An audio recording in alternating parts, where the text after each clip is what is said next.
여러분, 지난 한 주 동안 잘 지내셨습니까? 늘 건강하기를 기도합니다. 오늘은 토마스 오덴 목회신학 제13장 영혼을 돌보는 일에 관해서 공부하도록 합시다. 흔히 우리가 카운셀링과 케어링을 얘기하는데 Pastoral Care and Counseling 또는 Soul Care and Soul Counseling 이렇게 케어와 카운셀링은 어떤 차이가 있을까요? 영혼을 돌보는 일은 좀 더 광의적인 의미를 갖고 있습니다. 즉 대화를 통해 개인을 대상으로 하는 목회 전부를 지칭해서 우리는 돌본다. 그래서 대화의 범위는 어떤 것이 있을까요? 뭐 예를 들어서 preaching, teaching, 그리고 신방하는 것, 또 제자 훈련하는 것, 또 나아가서는 뭔가 성례전을 인도하는 것. 소울 케어는 매우 광범위한 내용의 의미를 품고 있다면 그 중에 하나로서 대화를 통한 상담은 케어링 속에 포함되어져 있는 한 부분으로 생각하시면 되겠어요. 지금 방금 열리고 했던 신방하는 일, 교육하고 가르치고 또 설교하고 성례전을 인도하고 예배를 집례하고 제자 훈련을 하는 것들이 다 대화로 이루어지죠. 그런 측면에서 보면 소울케어는 다 대화 형태로 이루어지는 것이다. 즉 목회신학은 대화이다 이렇게 말할 수도 있을 것 같아요. 우리는 소울을 사이키, 아니마 이렇게 말하는데 영혼은 흔히 우리가 생각하기에 육체와 반대되는 그 어떤 측면을 생각하기 쉬운데 그렇지 않고 인간의 내적인 에너지가 집중되는 것, 즉 우리가 깊이 느끼고 알게 되며 의지를 갖게 되며 또 그것에 의해서 우리의 몸이 생명을 갖게 되는 것을 말하는 것이에요. 그래서 히라보로 푸시케는 라틴어로는 아니마인데 이 두 용어는 다 히브리어 네페시에서 온 단어들이에요. 그 네페시가 뭐냐?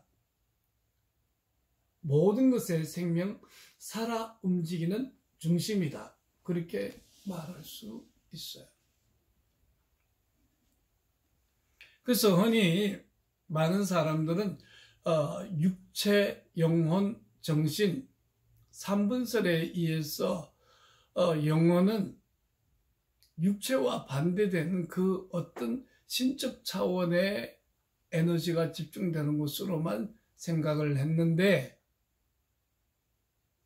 그렇지 않고 영혼은 때로는 우리의 감정을 얘기하기도 하고 영혼이라는 말은 우리의 의지와 지성을 말하기도 하는, 그래서 영혼에 의해서 오히려 우리가 생명력을 갖게 되는 것으로서 살아 움직이는 중심 핵을 바로 네페시라고 한단 말이에요. 그래서 네페시는 생명을 소유하고 있는 살아있는 것, 그런 의미인데 영혼이란 살아있는 모든 것의 생명, 살아 움직이는 중심이다.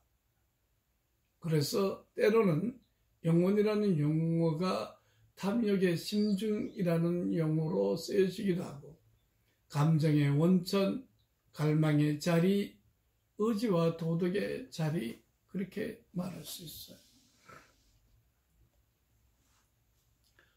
그래서 우리는 영혼을 오직 영적인 어떤 속성으로만 이해하려고 해서 육체와 반대되는 그 어떤 거룩하고 신성한 것으로만 여겼는데 그렇지 않아요. 시편 78편에는 탐욕의 심중으로 자신의 영혼을 표현했고, 감정의 원천, 갈망의 자리, 의지의 자리, 또 도덕의 자리. 그러니까 결국 네페시라는 용어는 한 개인을 규정할 수 있는 전체성을 의미하는 것이에요. 그러므로 영혼과 육체와 정신으로 나누는 삼분설은 히랍의 이원론적 차원의 사고체계가 들어와서 그렇지, 히브리 사람들은 한 개인을 영혼과 육체와 정신을 동시적으로 갖고 있는 존재로 이해를 했다는 것이죠. 그래서 오늘부터 저와 여러분들은 영혼을 육체와 반대되는 그 어떤 것으로 생각한다면 그것은 잘못된 생각이다. 이런 것을 알아야 될 것이고요. 신약 성경에서 영혼은 종교적인 자리 또는 하나님과 관계가 형성되는 자리라는 의미도 있지만, 또 영혼은 욕망, 감정의 중심, 이런 것으로도 쓰여진단 말이에요. 그러니까 우리의 대부분의 생각은 영혼이라고 하면 영적인 어떤 자리, 영적인 어떤 속성, 그래서 하나님과의 관계가 형성되는 자리. 그런데 생각해 보면 우리의 의지나 우리의 지성이나 우리의 감성도 하나님과 관계가 형성되는 자리가 아니겠어요? 그러니까 우리는 첫 번째 이정이 종교적인 자리로서만 영혼을 생각하면 잘못된 것이다. 초기 교회의 심리학에 따르면 영혼은 육에 의해 지배를 받기도 하고 또 죄로 말미암아 분리되기도 하는 그런 존재로서 말하고 있다. 목회 관계는 특별나요. 마치 의사와 환자, 교사와 학생, 지도자와 추종자, 변호사와 의뢰인, 공무원과 시민, 거기에는 독특한 관계성이 내재되어 있죠. 그런데 목양의 관계, 목자와 양의 관계도 매우 독특해요. 특별히 예수님은 제자들을 형제와 자매로 여겼으며 기독교 공동체를 하나의 양육받는 가족들로, 그리고 신앙에 충실하는 사람들을 하나님의 자녀들로 간주하면서 Family of God, 하나님의 권속이라는 용어를 쓰죠.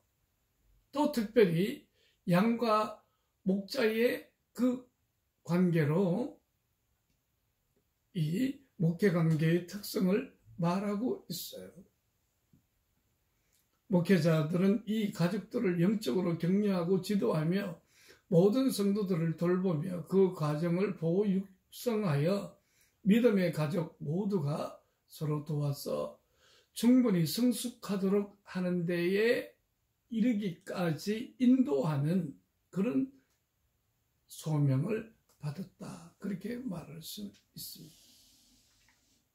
그러므로 의사와 환자의 관계도 매우 독특하고 변호사와 의뢰인의 관계도 독특하지만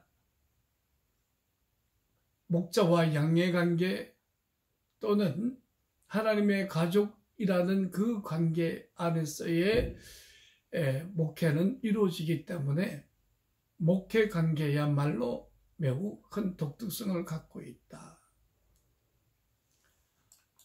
자, 이런 영혼을 돌보는 일에 요구되는 자질들을 보면, 첫째, 깊은 통찰력과 자아에 대한 폭넓은 지식, 그래서 자기 자신에 대한 확고한 지식을 가지고 있는 자라야 좋은 목양을 할 수 있습니다.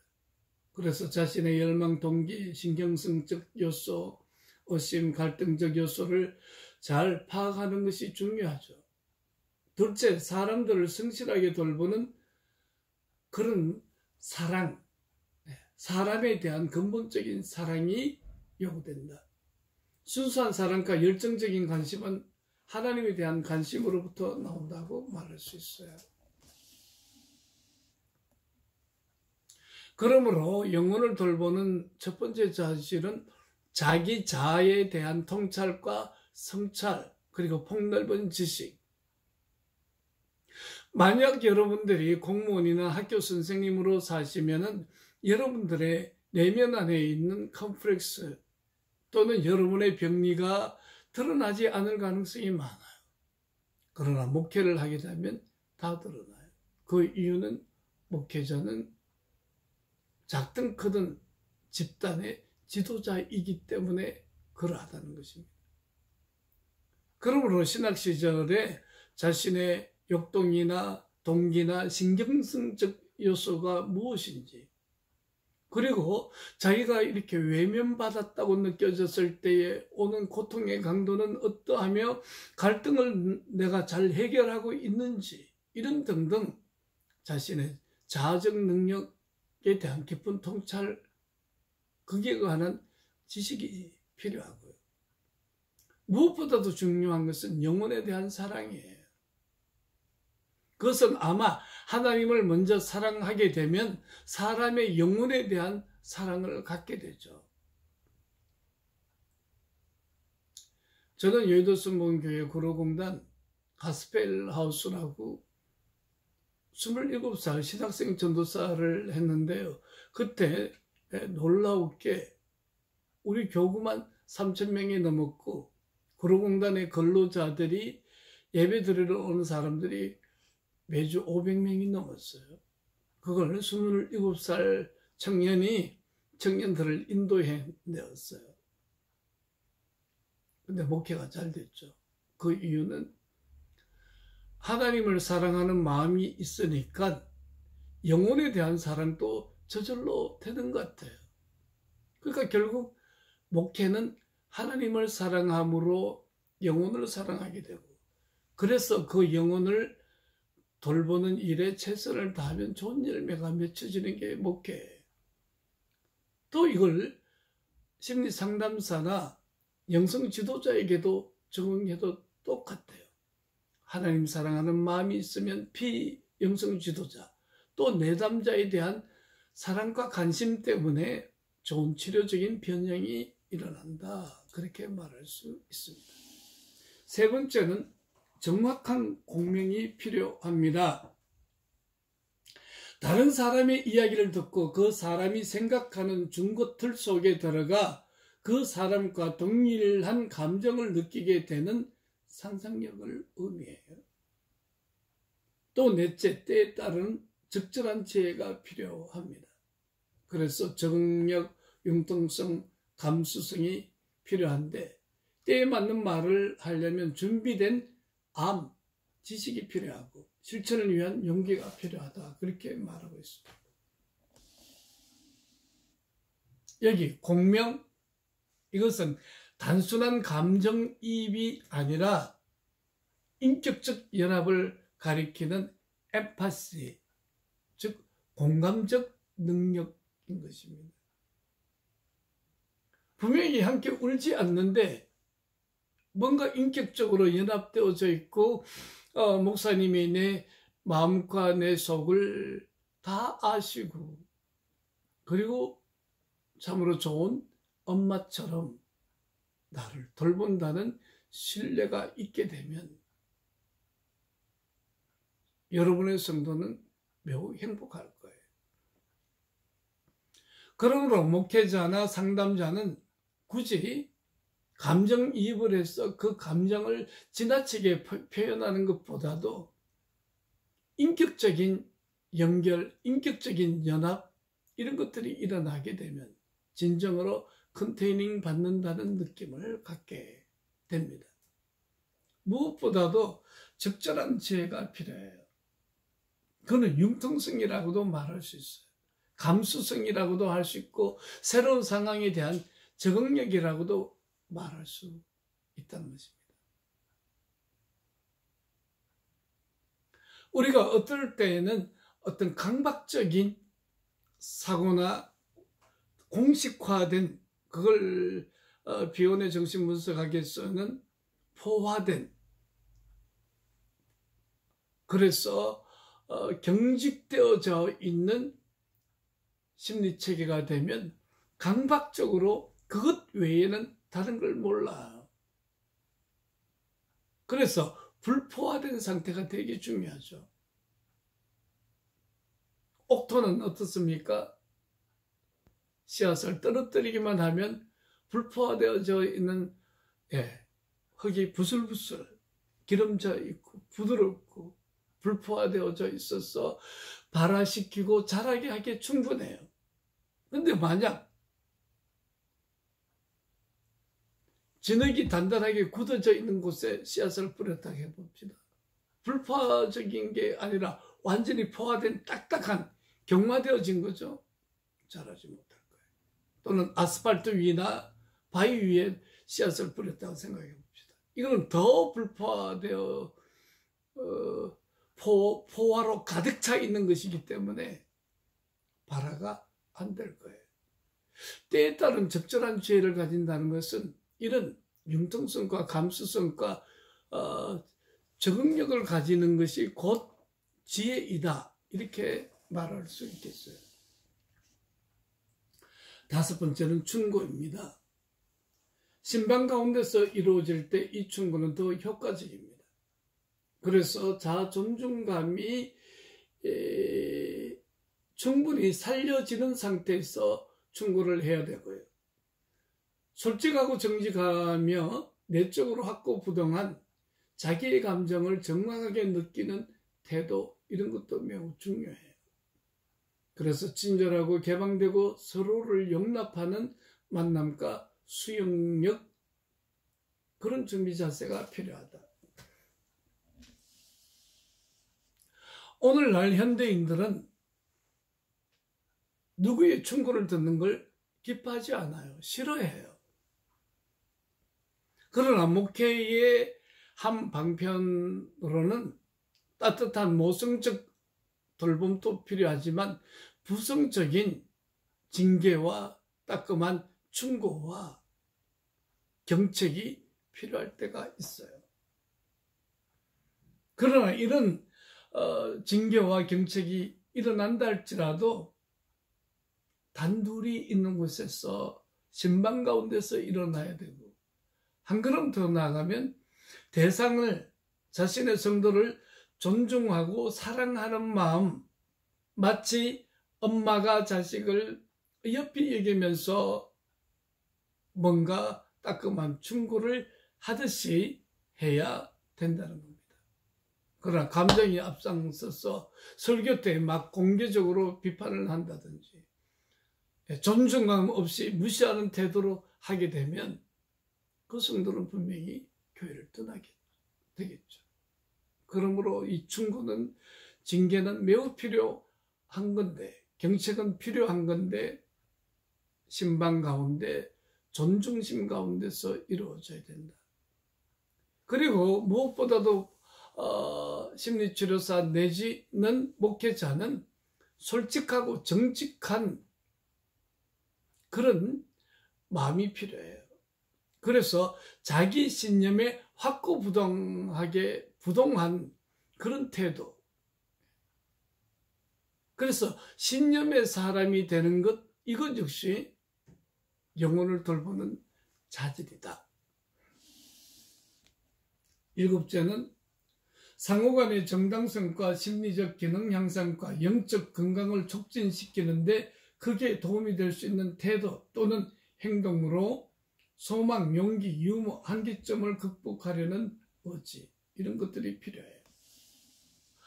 하인즈 코왈스는 핵자기 내지는 응집적 자기, cohesive self 또는 nucleus self가 만들어진 사람에게는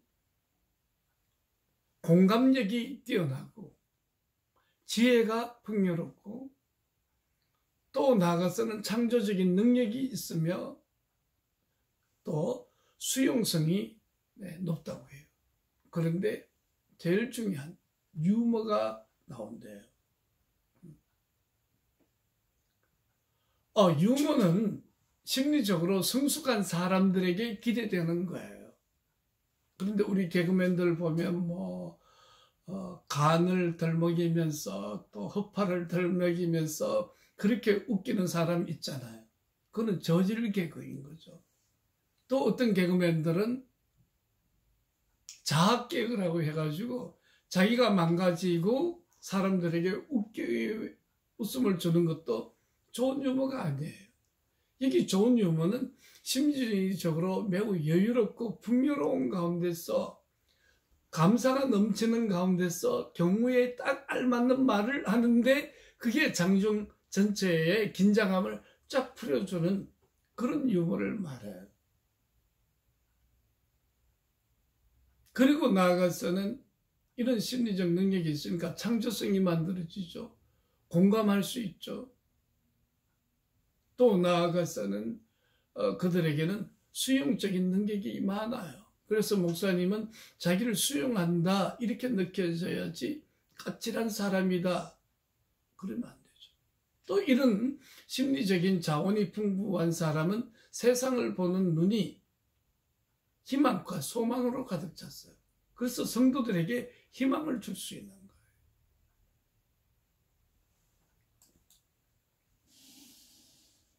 토마스 오데는 영혼을 돌보는 일반적인 목회와 안수 목회자의 영적 돌봄이 다르다고 말하고 있습니다. 그래서 우리 책에는 계속적으로 목회자의 아이덴티티, 특별히 만인제사장론에 의해서 모든 그리스도인들은 제사장인데 안수받은 목회자와 그러면 전혀 다른가? 그렇지 않다고 말하고 있죠. 거의 머리카락 하나밖에 차이 나지 않는다. 그러나 그 견고하고 단단함은 금강석보다 더 구별되어질 만큼 단단한 경계성이 있다. 그렇게 말하잖아요. 오대는 안수 목회자는 한 개인이 하는 게 아니라 전체 교회의 대표로 하는 거다.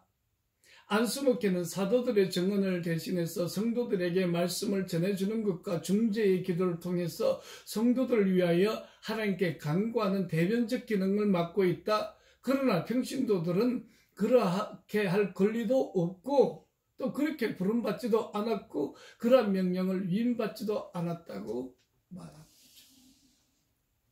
그러므로 안수 목회는 일반 평신도의 목회와 달리 전체 교회를 대표하는 대표성이 있고 특별히 말씀을 전가하고 성례전을 집례하고 중재의 기도를 하고 카운셀링을 하고 하나님께 그들을 위하여 간구하는 대변적 기능 이런 것은 안수 목회자들만이 가지는 독특한 위임이여 이러한 일을 위해서 평생을 헌신된 자로 부름받았다는 면에서 매우 자긍심 높게 평가해야 할 것입니다. 그러므로 안수 목회는 평생에 걸친 전적인 임무가 되는 거예요.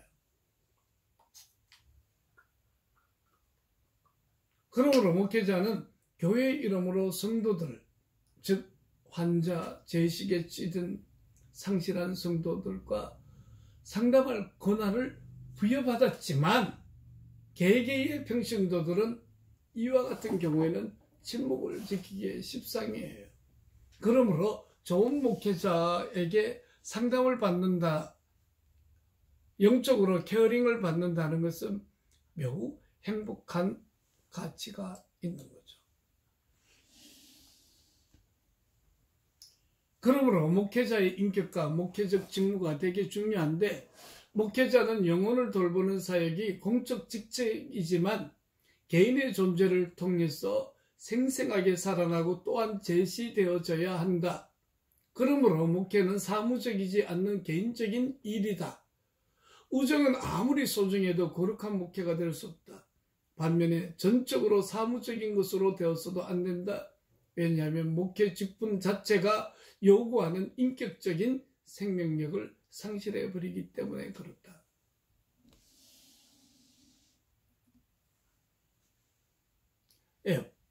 목회자가 영혼을 돌보는 일은 분명히 공적인 일이에요. 그러나 사적인 존재를 통해서, 한 개인의 존재를 통해서 그 일이 살아나고 드러나거든요. 그러므로 공적인 일이니까 사무적으로 목회한다면 그게 어떻게 아름다운 목회가 될 수 있겠어요? 사무적이지 않는 개인적인 자원이 있단 말이에요. 그러므로 목회자와 평신도는 우정의 관계이다. 그래서 어떤 목사님들 보니까 주일날 오후에 청년들하고 밤늦게까지 축구하거나 아니면은 볼링 하시는 목사님도 있고, 또 교회가 매우 우정 어린 펠로십, 친교 모임으로 전락해 버리는 경우가 많은데 그거는 합당하지 않습니다. 우정이 소중하다고 해도 그 우정 자체가 거룩한 목회가 될 수 없어요. 또 그렇다 해서 전적으로 사무적이다, 그건 더 나쁜 거죠. 그러므로 인격적인 생명력이 풍요롭게 드러나는 그런 목회자의 인격이 표현되어져야 되고, 그러한 직무가 수행되어져야 할 거예요. 목회자의 인격과 목회 직무를 보면 목회자는 감정적, 도덕적, 영적 질환의 상이한 증상들에 대해서 세심하게 경청해야 한다는 것입니다. 그러므로 목회자는 제사장적, 모성적 사역과 예언자적, 부성적 사역을 동시적으로 해야 하는 직무를 맡고 있다. 그렇게 말할 수 있습니다. 13장 목회적 돌봄 1부를 마치고 2부에서 또 뵙겠습니다. 샬롬.